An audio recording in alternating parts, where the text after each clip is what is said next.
Joe, tell me a little bit more about in your world these days as you think about workplace theater. What comes to mind? Well, so what I love most about our title here is just the pageantry in work, right? It's a show, right? We might not think about it that way, but if you walk into some place, right? We walk in a new client and they already have a culture. They already have a political structure. They already have the king and queen. They already have the jester, right? And if they don't have the jester, we'll bring him. So we just, there's all these characters everywhere, and they're all at play, and they all have their place and they all have value, right? And so what I hope most for this podcast is that we can show and demonstrate that value, right? And find those interesting stories that compel people to think differently, to reach out more, to connect more, to think more, right? To become a catalyst more, to solve more problems, right? And they all bring their own flavor. They all bring their own character and be more true to themselves. So that's what I'm really excited about with this podcast. Love it. I love it. Let's skip over to Julius. Julius, what about you? Ooh, when I think about workplace theater, I think about probably one of my most fun and most interesting jobs, which was the healthcare. Health club, not healthcare.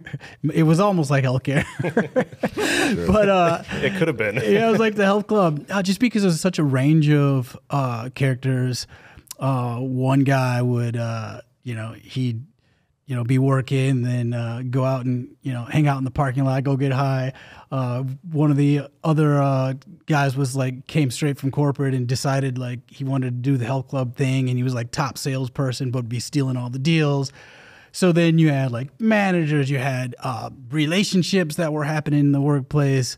You had even these relationships that you'd get into with people that started really trivial and then just became almost like your best friend over years and years and years, right?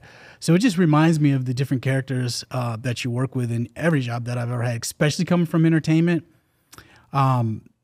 We call artists. There's the artist who may have some ability and just at doing whatever their art is, but then there's the artist, right? And this person has this ungodly talent.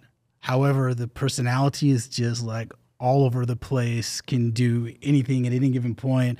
There's no borders. Right. And you just have to accept that person for who they are. And you're always constantly reminded. And I think that's one of the things bringing to this podcast is that purview, that perspective of letting people be who they are. And I think it's so important in the workplace. Is that artist the one that, creates this beautiful mural and then 2 days later is I got to paint over it?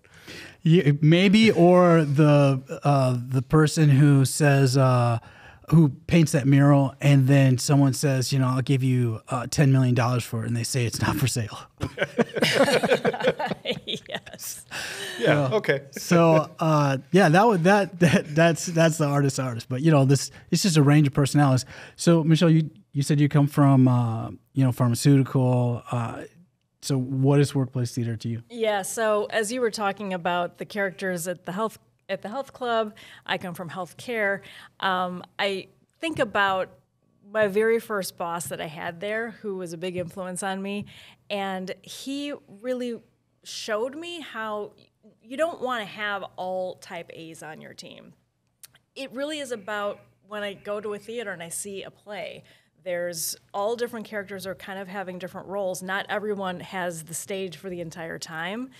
Plus, there's, people who are making it magic through the way that the lighting is and the background and the stage setting. I think about workplace theater, just we're bringing our whole selves to work and playing the roles that we truly are in a good, healthy workplace, where you're actually encouraged to be yourself. I worked for my company for decades, and I went through having my kids, and my friends at work threw me a baby shower, and we really became part of each other's lives. It doesn't always work that way, and so I'm aware that that's not always wonderful workplaces don't abound. But at the same time, that's what really appeals to me about our title, that, I think there is the joy, the comedy, the tragedy, the tears, and work is actually part of our lives. And I think there's a lot to explore there about, how is it part of our lives? How can we make it better? Yeah, I think too, it reminds me of producing events. And the one thing coming from entertainment, you never take for granted where someone may be spiritually, physically, emotionally, right? And that it really doesn't matter what your job is, right? And that kind of freedom that I see people, kind of live out in the entertainment world where they can really truly be themselves. There's this kind of vibe that you get from people that they speak about their work completely differently. I've noticed when we're out on the beach someplace versus right, right before they get ready to go to work, right? So in the middle of traffic, right? Exactly, or on the train bumping into somebody, right?